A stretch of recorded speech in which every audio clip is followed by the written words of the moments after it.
in time where we are deciding to make this pivot. But the experience has been thus far that Bharat was sort of tucked away a little bit, not for show, so to speak. You're now taking Bharat in, but we still sort of live with Make in India, Make in Bharat, Make in India, Made in India, etc. Ubharta Bharat, Made in India, how does that sound? नहीं, इन्होंने कहा कि भारत गूंज रहा है. मेरे विचार से भारत गूंज रहा है, पर भारत छलांग भी लगा रहा है, क्योंकि अगर आप हार्ड पावर देखें और सॉफ्ट पावर दोनों देखें ब्रांडिंग में, तो सॉफ्ट पावर में आप अपने एंशिएंट सिविलाइजेशनल स्ट्रेंथ पे जाते हैं, जो हमने वसुदेव कुटुंबकम के बारे में बात की G20 में, और सबको लगा, सारे देशों को लगा कि ये भारत को डिफ्रेंशिएट करता है, क्योंकि आपके पॉलिटिकल ओपिनियंस डिफरेंट हों, ज्योग्राफिकल बाउंड्रीज डिफरेंट हों, पर एज ह्यूमन बीइंग्स हम सब एक कॉस्मोस से आते हैं. और दूसरी चीज़ जो सबको लगी कि सब में एक कंसेंसस बनना ज़रूरी है, तो ग्रोथ का इश्यू हो या ग्रीन डेवलपमेंट पैक्ट हो या विमेन लेड डेवलपमेंट पैक्ट हो, इसमें चाइना, सऊदी अरेबिया सब ने कंसेंसस अचीव की, और इंडिया ने ये दिखाया कि हम emerging markets, G7, Russia, China सबको एक साथ एक जगह ला सकते हैं.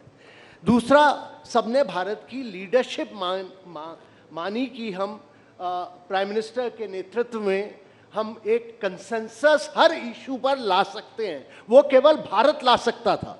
तो ये भारत का एक बहुत बड़ा एक सॉफ्ट पावर की विजय रही, और एक हार्ड पावर की विजय ये रही कि भारत ने सबने माना कि भारत इस समय बहुत जोरों की तरक्की कर रहा है.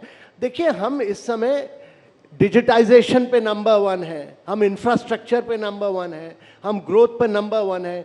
दुनिया की जितनी ग्रोथ हो रही है उसकी 20% ग्रोथ भारत से आ रही है. तो यही एक समय है कि आप अपनी पूरी ब्रांडिंग, ये समय है भारत का, और ये समय फिर कभी नहीं आएगा.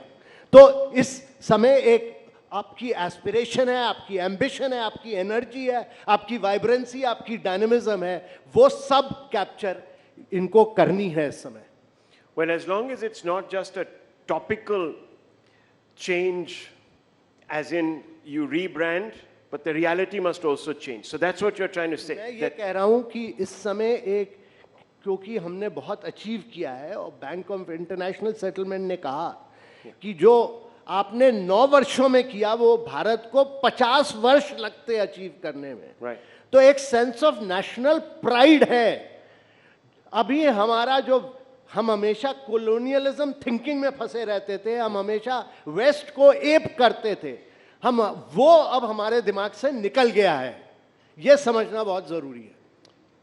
Thank you very much, gentlemen. It's been very enlightening. एक ही वो है कि देखिए, ये हीन भावना जो है ना, जो आप कह रहे हैं, ये हम सबसे जानने की आवश्यकता है.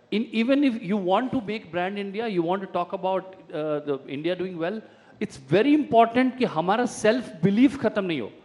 क्योंकि आप ये देखते हैं कि ऐसा लगता है कि हमारे देश में कमियां ही कमियां हैं.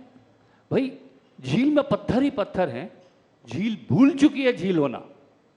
झील में पत्थर ही पत्थर हैं, झील भूल चुकी है झील होना. अब कहाँ बची गौरैया की फुरफुर, हर कोई चाहता है चील होना.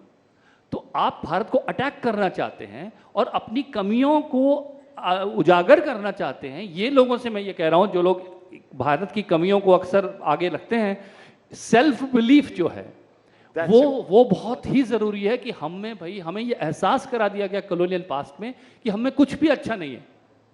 ये कैसे हो रहा है? लोग एयरलाइन में आज ट्रैवल कर रहे हैं. अरे कैसे कैसे लोग एयरलाइन में आ रहे हैं? एक तो टैगलाइन ये रिजेंटमेंट कहां से भाई? कैसे कैसे लोग हैं? आपके ही तो लोग हैं. ये कैसे कैसे लोग एयरलाइन में आने लगे हैं? ये कैसे हम कह सकते हैं अपने लोगों के लिए?